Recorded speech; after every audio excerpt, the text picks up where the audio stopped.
Hello everyone, কেমন আছো তোমরা সবাই? আশা করছি সকলে খুব ভালো আছো। আমিও খুব ভালো আছি। আজ হলো 22শে জুন, 7ই আষাঢ়। আজকে একটি বিশেষ দিন। আজকে হচ্ছে শ্রী শ্রী জগন্নাথ মহাপ্রভু স্নানযাত্রা উৎসব। এই দিনটিতে পুরীতে লক্ষ লক্ষ ভক্তদের ভিড় জমে, আর পুরীতে এই জগন্নাথ দেবের স্নানযাত্রা দেখার জন্য মানুষের ঢল উপচে পড়ে।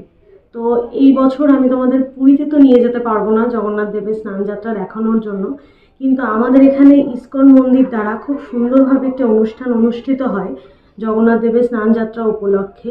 সেই অনুষ্ঠানটিও ভীষণ সুন্দর। তোমাদেরকে আমি সেখানে নিয়ে যাব সেই অনুষ্ঠানটিকে দেখাতে। আর প্রত্যেক বছরই এই অনুষ্ঠানটা হয়, আমি গত বছরও গিয়েছিলাম। আর এই একটা কথা প্রচলিত আছে, মানে জগন্নাথ দেবের যারা ভক্ত তারা বিশ্বাস করেন যে এই স্নানযাত্রা দর্শন করলে সকল পাপ নাকি মোচন হয়। আর ঠাকুর তো সব জায়গাতেই এক, পুরীর জগন্নাথ দেব না হলেও এইখানেও জগন্নাথ দেব আশা করি একই। তো তোমাদেরকে আজকে আমি এইখানে যে আমাদের অনুষ্ঠানটা অনুষ্ঠিত হচ্ছে সেইখানে জগন্নাথ দেবের স্নানযাত্রা দর্শন করাতে নিয়ে যাব। আশা করি তোমাদের ভীষণ ভালো লাগবে। আর ভালো লাগলে অবশ্যই চ্যানেলটাকে সাবস্ক্রাইব করতে আর ভিডিওটাকে লাইক করতে ভুলবে না। তাহলে চলো এবার যাওয়া যাক, তোমাদেরকে দর্শন করাই জগন্নাথ দেবের স্নানযাত্রা। তো আমি আর মা বেরিয়ে পড়েছি। আমরা হেঁটে হেঁটেই যাব, আমাদের বাড়ির থেকে 5-7 মিনিটই মাত্র লাগে। এই যে মাঠটা দেখছো, এই মাঠটাতেই অনুষ্ঠানটা আয়োজন করা হয়েছে। আর এই পাশে যে এখানে সমস্ত যে দেয়াল দেখছো না আয়োজন, এগুলো হচ্ছে ভক্তদের জন্য স্নানযাত্রা শেষে খিচুড়ি প্রসাদের ব্যবস্থা করা হয়েছে। এই মাঠটাতে বিগত 4-5 বছর ধরেই এই অনুষ্ঠানটা হচ্ছে। এটা মূলত ইস্কনের অনুষ্ঠান। তো চলো এবার মণ্ডপের ভেতরে যাই। দেখো কি সুন্দর করে সাজিয়েছে। এমনিতেও ইস্কনের যে কোনো অনুষ্ঠান এত সুন্দর করে সুসজ্জিত হয়, দেখতে ভীষণ ভালো লাগে। তো আমি এখানে এসে বসে পড়েছি। আমি যখন এসেছি তখনও স্নানযাত্রার অনুষ্ঠানটা আরম্ভ হয়নি। আমি এখানে নিচেই বসে আছি, সমস্ত ভক্তরাও নিচেই বসে অপেক্ষা করছে। মঙ্গল আরতির সাথে অনুষ্ঠানের শুভ সূচনা শুরু হয়ে গিয়েছে। তো এখন যে ইস্কনের যে সমস্ত প্রভুরা রয়েছেন তারা এবার এক এক করে জগন্নাথ দেবকে স্নান করাবেন, আর ভক্তরা তা দর্শন করবে। তো তোমাদের এই স্নানযাত্রা দর্শন করানোর সাথে সাথে আমি কিছু ইতিহাস বলতে পারো বা প্রচলিত যে তত্ত্ব রয়েছে এই জগন্নাথ দেবের স্নানযাত্রা সম্পর্কে, সেটা তোমাদের সাথে শেয়ার করছি। তো স্নানযাত্রা সেটা হলো হিন্দু পঞ্জিকা অনুসারে জ্যৈষ্ঠ মাসের পূর্ণিমা তিথিতে আয়োজিত হয়। যদিও এবছর এটা 7ই আষাঢ় পড়েছে এই পূর্ণিমা তিথিটি। হিন্দু দেবতা জগন্নাথ, যিনি ভক্তদের কাছে খুবই আদরের, তার জন্য এই অনুষ্ঠানটি খুবই গুরুত্বপূর্ণ। জগন্নাথের এটাকে জন্মতিথি বলে মনে করা হয়, অর্থাৎ ভক্তরা মনে করেন এটা জগন্নাথের জন্মতিথি। পুরীতে এই স্নানযাত্রা তোমরা জানো ভীষণ ধুমধাম করে পালিত হয়। পুরীতে জগন্নাথ, বলভদ্র, সুভদ্রা, সুদর্শন চক্র এবং মদনমোহন বিগ্রহকে এই সময় জগন্নাথ মন্দির থেকে বের করে নিয়ে আসা হয় স্নান বেদিতে, এবং সেখানে তাদের বিভিন্ন প্রথা মেনে এবং নিয়মকানুন মেনে, বিভিন্ন রিচুয়ালস মেনে তাদেরকে খুব সুন্দর করে স্নান করানো হয়, এবং স্নানের আগে দর্শনের জন্য তাদেরকে খুব সুন্দর বেশভূষায় সজ্জিত করা হয়। জগন্নাথ দেবের যে সমস্ত ভক্তরা রয়েছেন, মানে আমরা যারা, সেদিন তারা পুরীর জগন্নাথ দেবতাকে দর্শন করতে যান, এবং তারা মনে করেন যে পুরীতে গিয়ে যদি জগন্নাথ দেবের স্নানযাত্রা দর্শন করা যায় তাহলে সকল পাপ থেকে মুক্তি পাওয়া যায়। এই জন্য অসংখ্য ভক্তরা স্নানযাত্রার দিন পুরীর মন্দিরে ভিড় জমান। স্কন্দপুরাণ রয়েছে, যে স্কন্দপুরাণে বলা হয়েছে পুরীর মন্দিরে বিগ্রহ প্রতিষ্ঠার পরই প্রথম রাজা ইন্দ্রদ্যুম্ন এই অনুষ্ঠান আয়োজন করেছিলেন। এই স্নানযাত্রার আগের দিন সন্ধ্যাবেলায় জগন্নাথ, বলভদ্র, সুভদ্রা, সুদর্শন চক্র এবং মদনমোহন বিগ্রহকে একটি বিশাল শোভাযাত্রা সহকারে মন্দিরের গর্ভগৃহ থেকে বার করে নিয়ে আসা হয় স্নান বেদিতে। ভক্তেরা এই সময় জগন্নাথ দেবকে দর্শন করতে এসে থাকেন। স্নানযাত্রার দিন মন্দিরের উত্তর দিকে যে কূপ রয়েছে সেখান থেকে জল এনে মন্ত্রোচ্চারণের মাধ্যমে তাকে শুদ্ধিকরণ করা হয়। তারপর 108 কলসে এই জল বিগ্রহকে স্নান করানোর জন্য ভরে রাখা হয়। জগন্নাথ দেবকে যখন স্নান করানো হয়ে যায় তারপরে জগন্নাথ দেব, সুভদ্রা এবং বলভদ্রকে গণেশের রূপে সাজানো হয় এবং হস্তি মুখ বিশিষ্ট একটি মস্তক আবরণী পরানো হয়। একে বলা হয় গজবেশ। ভক্তদের বিশ্বাস অনুসারে স্নানযাত্রার পরই জগন্নাথ দেব ভীষণভাবে অসুস্থ হয়ে পড়েন এবং এই সময় তাকে রাজবৈদ্যের চিকিৎসাধীন থাকতে হয়। গোপনে একটি সংরক্ষিত কক্ষে রাখা হয় দেবদেবীদের এবং এই জগন্নাথ দেবের অসুস্থতার পর্যায়টি অনসর নামে পরিচিত। এই সময় ভক্তেরা দেবতারা দর্শন পান না। তাদের দর্শনের জন্য বিগ্রহের পরিবর্তে মূল মন্দিরে 3টি পট্টচিত্র রাখা হয়। আপনাদের মনে আছে কিনা জানি না, আমি রঘুরাজপুরের একটি ভিডিও আপনাদের সাথে শেয়ার করেছিলাম। এই রঘুরাজপুরেই পট্টচিত্র তৈরি হয়। এই পট্টচিত্রই এই 15 দিন ধরে পুরীর মন্দিরে সেই সময় পূজিত হয় এবং ভক্তরা সেটিরই দর্শন পান। আপনারা চাইলে আমার চ্যানেলে সেই ভিডিওটি চেক আউট করতে পারেন। সেখান থেকে আপনারা জানতে পারবেন পট্টচিত্র কিভাবে তৈরি হয় এবং কোথায় তৈরি হয়। যাই হোক, এই সময় ভক্তেরা ব্রহ্মগিরিতে অলরনাথ মন্দিরে যান। তারা বিশ্বাস করেন অনসর পর্যায়ে জগন্নাথ অলরনাথ রূপে অবস্থান করেন।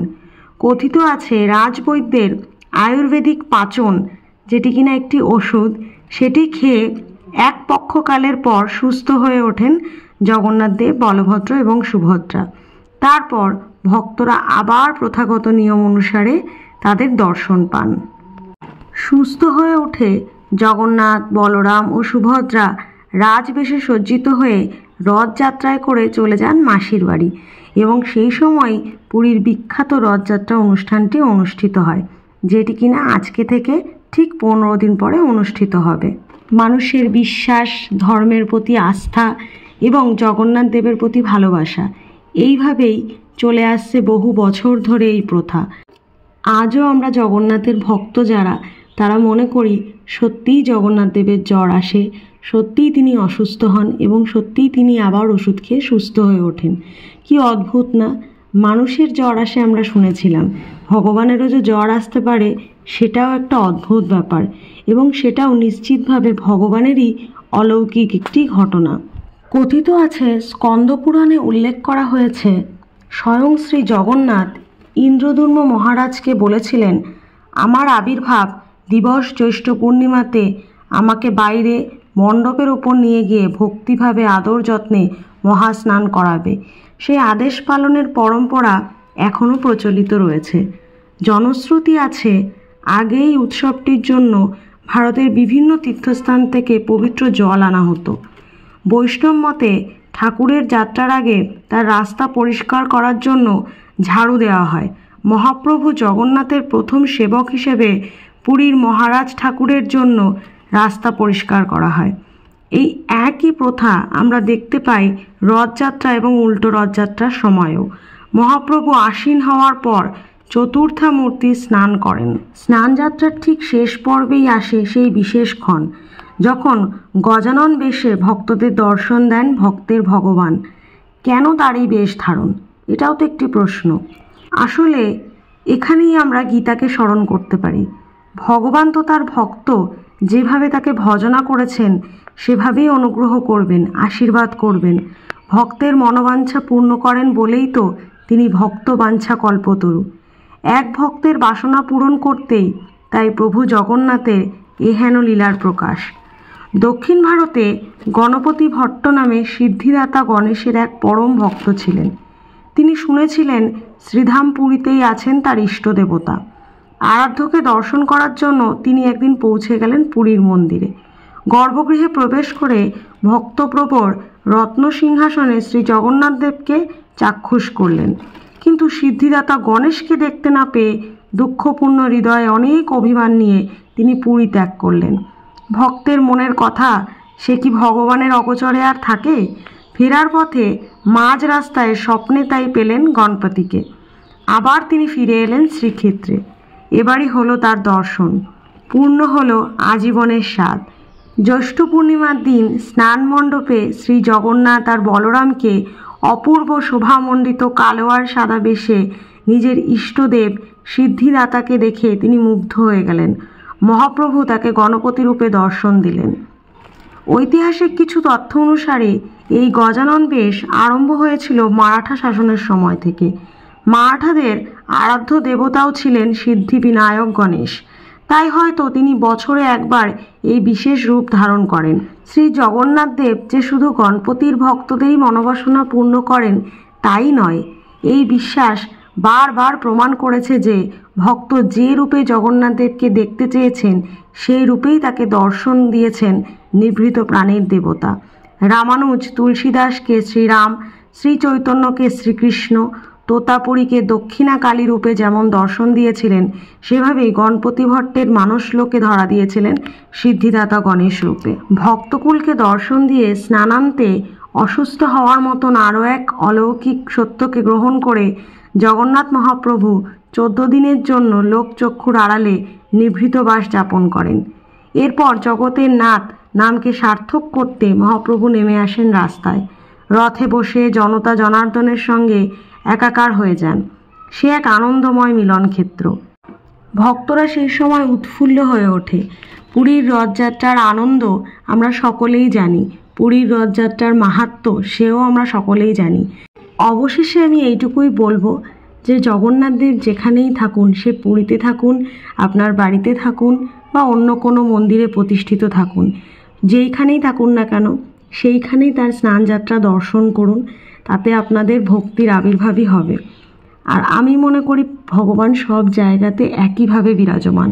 মন থেকে তাকে ডাকলে সব জায়গাতেই তাকে পাওয়া যায়। আপনাদেরকে এই জগন্নাথ দেবের এই স্নানযাত্রার দর্শন করাতে পেরে আমার ভীষণ ভালো লাগলো। আশা করি আপনাদেরও ভিডিওটি ভালো লেগেছে। যদি ভিডিওটি ভালো লেগে থাকে তাহলে অবশ্যই একটি লাইক করবেন, চ্যানেলটিকে সাবস্ক্রাইব করবেন আরও এরকম ভিডিওর জন্য।